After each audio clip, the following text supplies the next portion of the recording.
Ladki Bahin योजनेबरोबर business सपोर्टसाठी लाडक्या बहिणीसाठी महत्त्वाची घोषणा या ठिकाणी करण्यात आली बघा. त्यामध्ये सगळी माहिती आपण बघणार आहोत. आपला व्हिडिओ शेवटपर्यंत बघा. महाराष्ट्र राज्याच्या अर्थसंकल्पीय अधिवेशनानंतर विधान परिषदेत एका महत्त्वाच्या प्रश्नाला उत्तर देताना मुख्यमंत्री फडणवीस म्हणाले की राज्यात लाडक्या बहीण योजनेमुळे महिलांमध्ये आर्थिक आत्मविश्वास निर्माण झाला आहे.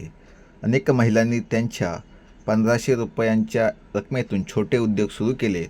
आता या महिलांना मोठ्या स्तरावर प्रोत्साहित करण्यासाठी एका योजनेशी जोडणं महत्त्वाचं आहे. विविध जे मंडळ आहेत त्यांच्याशी जोडलं जाणार आहे. या घोषणेमुळे आता राज्यातील महिला केवळ लाभार्थी न राहता मालक बनणार आहेत. सरकार आता महिलांना क्रेडिट सपोर्टच्या माध्यमातून विनाव्याज कर्ज उपलब्ध करून देणार आहे. 1 लाख रुपयापर्यंत बिनव्याजी कर्जाचा प्रस्ताव. भाजपा गटनेते प्रवीण दरेकर यांनी महिलांसाठी बिनव्याजी कर्ज सुविधेचा प्रस्ताव सरकारसमोर ठेवला होता. त्या मागणीनुसार महिलांना स्वतः उद्योग सुरू करण्यासाठी 1 लाख रुपयापर्यंतचे कर्ज मिळावे आणि या कर्जावर जे काही व्याज असेल ते सरकारनं स्वतः भरावे. फडणवीसांनी या प्रस्तावाचे स्वागत केले असून यावर सकारात्मक निर्णय घेता येईल असे स्पष्टपणे सांगितलं आहे. महामंडळाची भूमिका, विलिनीकरण आणि समन्वय काय आहे? महाराष्ट्रात अनेक समाज घटकासाठी स्वतंत्र महामंडळे आहेत. जसे की लोकशाहीर अण्णाभाऊ साठे महामंडळ, महात्मा फुले मागासवर्गीय विकास महामंडळ, मौलाना आझाद अल्पसंख्याक आर्थिक विकास महामंडळ, ओबीसी आर्थिक विकास महामंडळ. आता या सर्व महामंडळांच्या अंतर्गत चालणाऱ्या व्यावसायिक कर्ज योजनांचा समन्वय लाडकी बहीण योजनाशी साधला जाणार आहे. यामुळे महिलांना वेगवेगळ्या कार्यालयात हेलपाटे मारण्याची गरज पडणार नाही.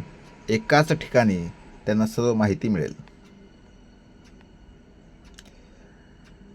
अंगणवाडी सेविका माहिती आणि मार्गदर्शनाचा आधार. ग्रामीण आणि निमशहरी भागात अंगणवाडी सेविका या योजनेचा कणा आहेत.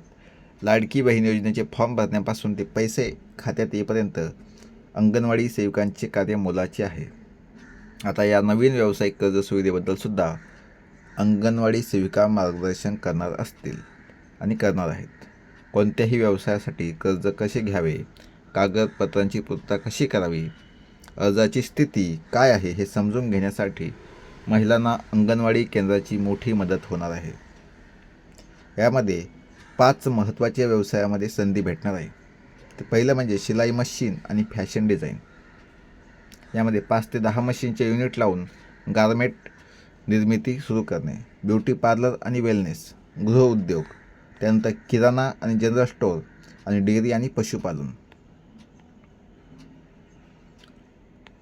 बघा, फडणवीसांनी याची घोषणा 26 मार्च 2026 रोजी केली. आता संबंधित महामंडळे, बँक स्तरावर याच्या यांत्रिक प्रक्रियेला सुरुवात होणार आहे आणि लवकरच या सगळ्या गोष्टी अंमलात येतील. येत्या काही आठवड्यात अधिकृत शासन निर्णय होईल आणि लवकरच सगळ्यांना जे काही महामंडळ आहे त्याद्वारे ही रक्कम भेटेल.